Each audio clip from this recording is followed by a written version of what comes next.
سوال یہ ہے کہ کیسے پہچانے کہ صحیح عقیدہ کیا ہے اور غلط عقیدہ کیا ہے. یہ پہچاننا ہے.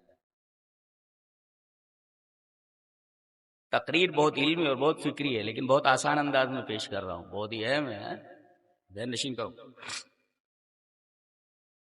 کیسے ہم پہچانیں کہ یہ عقیدہ صحیح ہے؟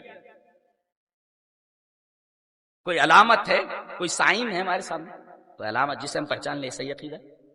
اس لیے کہ دنیا کا ہر مذہب کہتا ہے کہ میں حق پر ہوں، میرا عقیدہ صحیح ہے. دنیا کا ہر مذہب بولتا ہے کہ بھئی ہم صحیح ہیں. تو ہر مذہب یہ بولتا ہے کہ میں صحیح ہوں، اور ہر مذہب کا ماننے والا یہ کہتا ہے میرا مذہب صحیح ہے، میرا عقیدہ صحیح ہے. تو کیسے پہچانا جائے کہ بھئی کون سا مذہب صحیح ہے؟ اگر مذہب صحیح معلوم ہو جائے تو معلوم ہو جائے کہ کس کا عقیدہ صحیح ہے. مذہب صحیح معلوم کرنا. گنو 5 چیزیں جس مذہب کے اندر ہوں، جس طریق میں ہوں، وہ مذہب سچا عقیدہ رکھتا ہے، اس کے پاس سچا عقیدہ ہے. جس کے پاس 5 چیزیں ہوں جس مذہب کے پاس، وہ سچا عقیدہ رکھتا ہے. اور 5 چیزیں جس کے پاس نہ ہوں وہ مذہب سچا عقیدہ نہیں رکھتا. ان حقائق کو اور ان اصولوں کو اگر سمجھ لیا جائے تو بادنا تأمل بڑی آسانی سے اس گتھی کو سلجھایا جا سکتا ہے کہ کون سا عقیدہ صحیح اور کون سے مذہب کے پاس سچا عقیدہ. گنو 5 چیزیں. 5 چیز. پہلی چیز، اس مذہب کے ماننے والے توحید کے علمبردار اور شرک سے بیزار ہوتے ہیں. وہ صرف ایک اللہ کی عبادت کرتے ہیں اور کسی اور کی عبادت سے بیزار ہوتے ہیں. بیزار سمجھ میں آیا؟ گنو. پہلی چیز ان 5 میں سے کہ وہ مذہب عقیدہ توحید کا علمبردار اور شرک سے بیزار ہوتا ہے. پھر ریپیٹ کرتا ہوں اس لیے کہ مجھے یاد کرانا. تقریر کا مطلب ہے کسی بات کو قرر یقرر. تقریر کا مطلب ہوتا ہے ذہن میں کسی چیز کو بٹھا دینا، قرار پکڑوا دینا، پکڑ لے اس کو، وہ مطلب ہوتا ہے تقریر کا. ریپیٹ کرتا ہوں. وہ مذہب سچا مذہب ہے جس کی پہلی چیز یہ ہو، اس کے اندر پہلی چیز یہ ہو کہ وہ توحید کا علمبردار ہو اور شرک سے بیزار. تو یاد رہے گا، توحید کا علمبردار اور شرک سے بیزار. رے ہو گیا. دوسری چیز، وہ مذہب افراط اور تفرید سے پاک. نہیں سمجھے؟ چلیے افراط اور تفرید سمجھا دیتے. افراط کسے کہتے، تفرید کسے کہتے؟ یہ میری ہینڈ کچف ہے، اس کے اندر گندگی لگ گئی، اس کے اندر گندگی لگ گئی. اب ہمارے یہاں کیا ہے، دھل دیا جائے پاک ہو جائے گی، یہ ہینڈ کچف پاک ہو جائے گی. برابر. ایک مذہب ایسا تھا یہودیوں کا کہ اگر گندگی لگ جاتی تھی تو دھلنے سے صاف نہیں ہوتا بلکہ اسے کاٹ دینا پڑتا.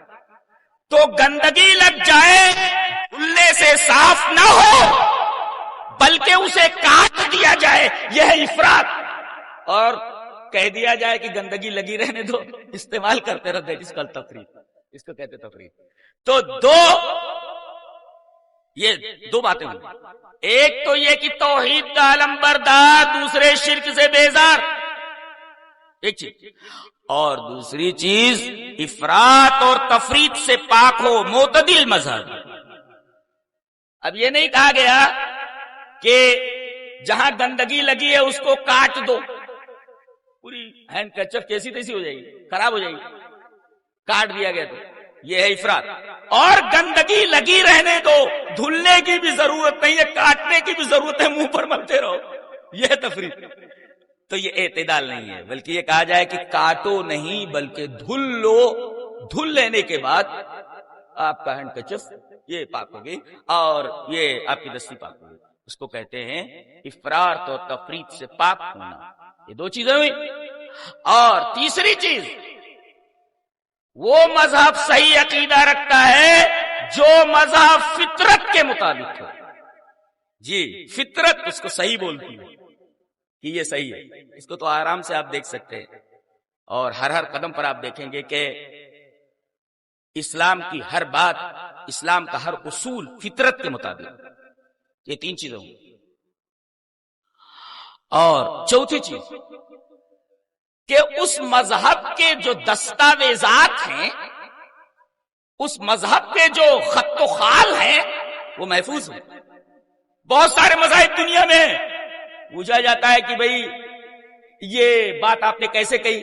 بولے ایک بزرگ جو ہے وہ جنگل میں جا رہے تھے. ارے بھئی یہ بزرگ جو جنگل میں جا رہے تھے انہوں نے ایسا ایسا کیا، سند کیا ہے؟ کس نے کس سے سنا، کس نے کس سے سنا، کس نے کس سے سنا، کس نے کس سے سنا؟ دستاویز محفوظ نہیں. اور اللہ تبارک و تعالیٰ نے مذہب اسلام کو، جو قرآن اور حدیث ہیں، دو چیزیں ہیں. مذہب اسلام دو چیزوں کا نام ہے، کتاب و سنت. دلیل یہ حدیث پاک. وعن ابی ہریرہ رضی اللہ تعالی عنہ قال قال رسول اللہ صلی اللہ علیہ وسلم انی قد ترکت فیکم شیئین لن تضلوا بعدہما کتاب اللہ و سنتی ولن یتفرقا حتی یرد علی الحوض. رواہ الحاکم فی المستدرک فی کتاب العلم. حضرت امام حاکم رحمہ اللہ اس حدیث پاک کو ایسے ہی مستدرک علی الصحیحین میں کتاب العلم کے اندر لائے. حضرت ابو ہریرہ فرماتے ہیں کہ نبی اکرم صلی اللہ علیہ وسلم نے ارشاد فرمایا میں نے تمہارے درمیان دو چیزیں چھوڑ دی ہیں، ان کے بعد تم گمراہ نہیں ہوگے، اللہ کی کتاب اور میری سنت. پتہ ہے کہ چلا کہ مذہب اسلام کے دو ہی اصول ہیں، کتاب اللہ سنت رسول. بالفاظ دیگر آتی اللہ بات رسول. اور ہر بات کو انہی دونوں معیارات پر رکھ کر پرکھا جائے گا. کسی پیر کی بات ہو اور کسی عالم کی بات ہو، کسی علامہ کی بات ہو، کسی مفتی کی بات ہو، اس وقت تک قابل قبول نہیں ہے جب تک یہ دونوں معیارات اسے ایکسپٹ نہ کر لیں اور یہ کہہ دیں کہ ہاں یہ صحیح. اگر ریجیکٹ کر دیں تو اسے ریجیکٹ کر دیا جائے، اور اگر اس کو اوکے کر دیں تو اسے لے لیا. تو یہ ہوئی چوتھی چیز.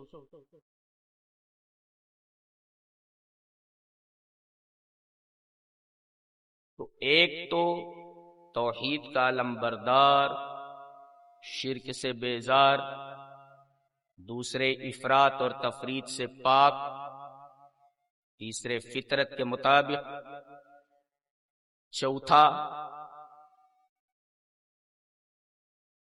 ابھی بیان کیا گیا. یہ چار چیزیں لحاظ ذہن میں رکھیں.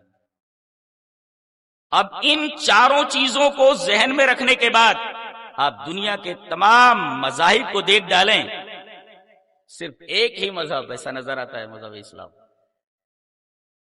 تمام مذاہب کو یہ دیکھو، ان کی دستاویزات محفوظ نہیں.